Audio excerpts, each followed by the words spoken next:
Hello, everybody. Welcome to another daily dose of the Bible. We're in Genesis. We just read about Noah's family landing and departing from the ark.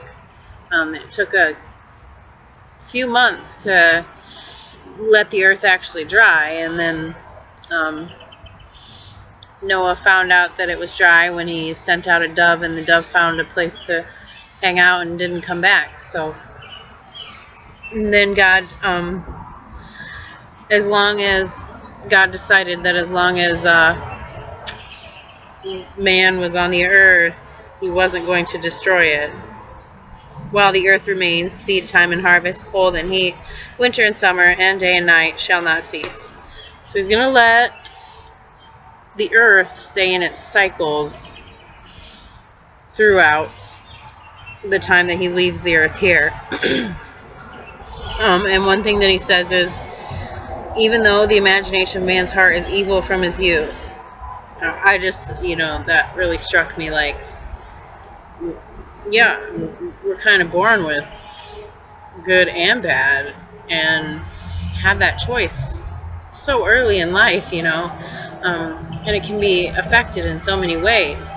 God really understands that, and he knows our hearts, and that's something that, he knows that our hearts are torn, between good and evil, and the more that you choose the good choices, the easier and clearer it becomes. But sometimes you just can't stop. I mean, I've been in those times, and there's New Testament writers that talk about, even though their flesh, even though their soul desires to do good, their flesh just won't let them. I think that's Paul.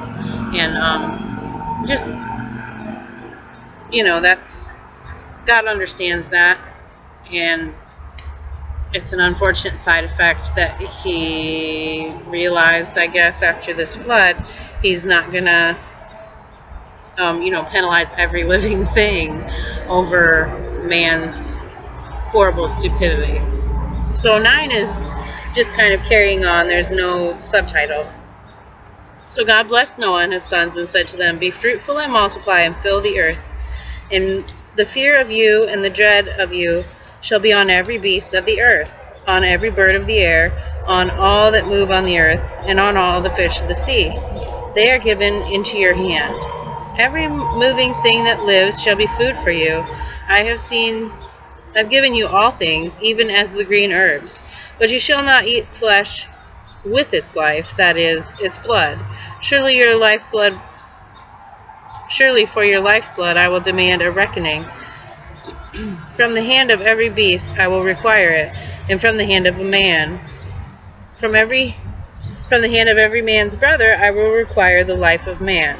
Whoever sheds man's blood, by man his blood shall be shed. For the image of God he made man. And as for you, be fruitful and multiply, bring forth abundantly in the earth, and multiply in it." Then God spoke to Noah and his sons, saying, "As for me, behold, I establish my covenant with you, and with your descendants after you, and with every living creature that is with you, the birds, the cattle, and every beast of earth with you, all that go out of the ark, every beast of the earth. Thus I establish my covenant with you. Never again shall flesh be cut off by waters of the flood. Never again shall there be a flood to destroy the earth." Oh, here's the rainbow part. "And this, God said, this is the sign of the covenant which I make between you and me, and every living creature that was with you for perpetual generations. I set my rainbow in the cloud, and it shall be for the sign of the covenant between me and the earth. It shall be, when I bring a cloud over the earth, that the rainbow shall be seen in the cloud, and I will remember my covenant which is between me and you, and every living thing of all flesh. The waters shall never again become a flood to destroy all flesh. The rainbow shall be in the cloud, and I will look on it to remember the everlasting covenant between God and every living creature and all flesh that is on earth."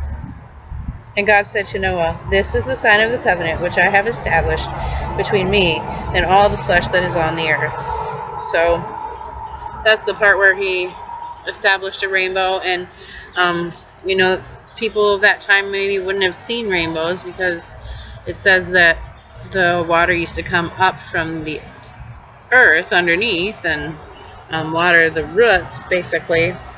And this was the first time that it rained. It rained for 40 days and 40 nights. So here God's establishing his covenant, and as he likes to do, he's very thorough, and at least the writer anyway. All flesh, every living thing that comes off of the ark, all the flesh that lives on the earth, he will no longer destroy us all. So Noah and his sons. Now the sons of Noah went out from the ark. Who went out from the ark were Shem, Ham, and Japheth. And Ham was the father of Canaan. These three were the sons of Noah, and from these the whole earth was populated. And Noah began to be a farmer, and he planted a vineyard. Then he drank of the wine and was drunk, and became uncovered in his tent. And Ham, the father of Canaan, saw the nakedness of his father, and told his two brothers outside. But Shem and Japheth took a garment, laid it on their shoulders, and went backward, and covered the nakedness of their father. Their faces were turned away, and they did not see their father's nakedness. So Noah awoke from his wine, and knew what his younger son had done to him. Then he said, Cursed be Canaan, a servant of servants he shall be to his brethren. And he said, Blessed be the Lord, the God of Shem, and may Canaan be his servant, and may God enlarge Japheth, and may he dwell in the tents of Shem, and may Canaan be his servant. And Noah lived after the flood 350 years. So all the days of Noah were 950 years, and he died. And, you know, I think this part is about respecting your parents, honoring your parents. And what Ham had done was wrong, because, you know, this is their dad, and he's making fun of him. You know, that's very disrespectful, it's very dishonorable, and, you know, it was just for the sole purpose of, hey, look at dad, he's making a fool of himself. So it's an important lesson, you know, that you might see someone in a vulnerable position, and to take advantage of that or to poke fun of it, that's just not right. And you know, that's where that curse on Ham from his father comes. You know, he really didn't appreciate that. He was embarrassed. His honor or whatever, you know. And so in that time, it was really not, you know, he was really dishonoring his father by pointing out his nakedness. So yeah, there hadn't been that honor thy father and mother was not yet an established commandment, but, you know, God's laws are the same, and he you know, we need to follow what he says from beginning to end of the Bible, not just, you know, not just the Ten Commandments even.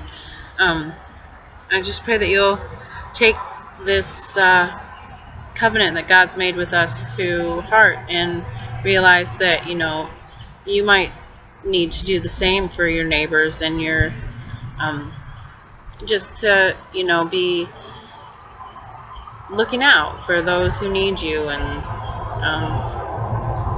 just to be respectful of people in vulnerable positions, to you know, just always be respectful of that, to always remember that God knows their heart, and only he can judge them. So just take that to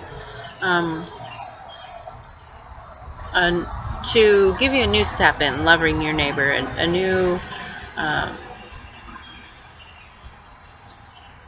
commandment. I mean, of course, that's one of the two main commandments. Love your God with all your heart, soul, and mind, and to love your fellow man, your neighbor, as yourself, or more than yourself, really. Like, give what you have, and don't hold it back.